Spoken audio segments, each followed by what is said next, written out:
নানা সমস্যাকে অতিক্রম করে আজও কৃষ্ণনগরের মৃৎশিল্পীকে বাঁচিয়ে রাখছেন এখানকার পটুয়ারা। আজকের এই গল্পে শুনে নেব তাদেরই ইতিকথা। This video is for information and knowledge purpose only.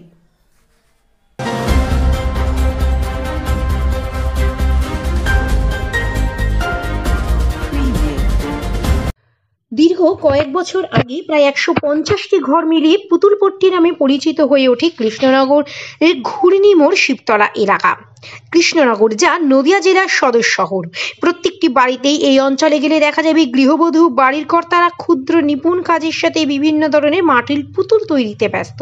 এটি কেউ তৈরি করছেন ময়ূর, ডলফিন, বাঁদর কিংবা বিভিন্ন নামকরণের পাখি, তো আরো কত কি।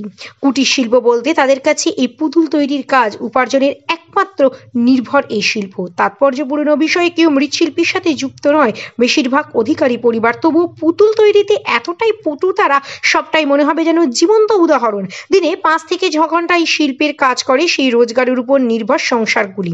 তাদের হাতে তৈরি পুতুল পাড়ি দেয় কখনো হায়দ্রাবাদ, বেঙ্গালুরু, কর্ণাটক সহ পশ্চিমবঙ্গের বিস্তীর্ণ জায়গায়। বছরে 3টি মাস কাজের ভাটা থাকলেও বাদবাকি মাসগুলিতে অর্ডারের মাধ্যমে চাহিদা থাকে কাজের। কিন্তু এখন পুতুলপট্টির পরিবারগুলি কি অবস্থায় আছে তা স্পষ্ট করলেন তারাই। ঘুরে দেখলেন আমাদের প্রতিনিধি।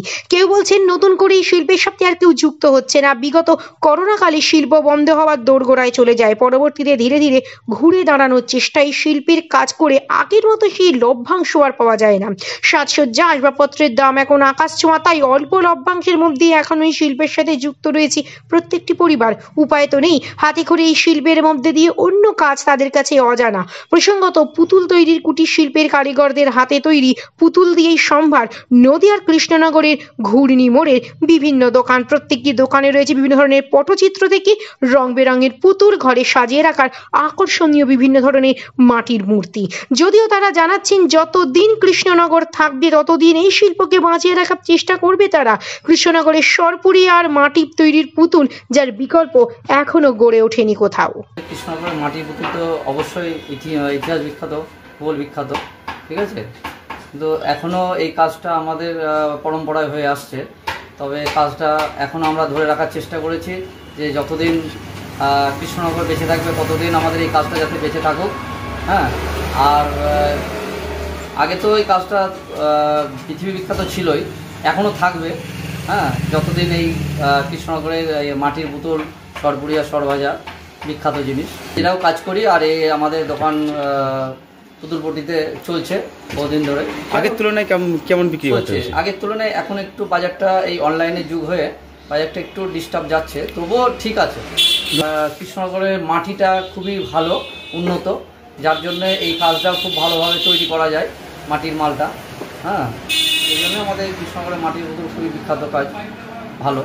অন্যান্য যে মাটির পুতুল তার মধ্যে মানে ফারাকটা কি? মানে হিউম্যান ফিগারটা আমাদের মেন কৃষ্ণনগরের বিখ্যাত কাজ। হ্যাঁ, হাতের তৈরি যে সমস্ত মানুষের মূর্তি থেকে আরম্ভ করে, হ্যাঁ, হিউম্যান হাতের যে সমস্ত ফিগারগুলো তৈরি হচ্ছে, এগুলোই আমাদের বিখ্যাত কাজ। এই যে আপনার দোকান করে রয়েছে, এখানে কাস্টমার কোথা থেকে আসে আপনাদের? বিভিন্ন জায়গা থেকে আসে। যেমন কলকাতা তো আছেই, তাছাড়াও দূর দূর থেকে শিলিগুড়ি, জলপাইগুড়ি, উত্তরবঙ্গ, দক্ষিণবঙ্গ, সমস্ত বিদেশ থেকেও আসে আমাদের বহু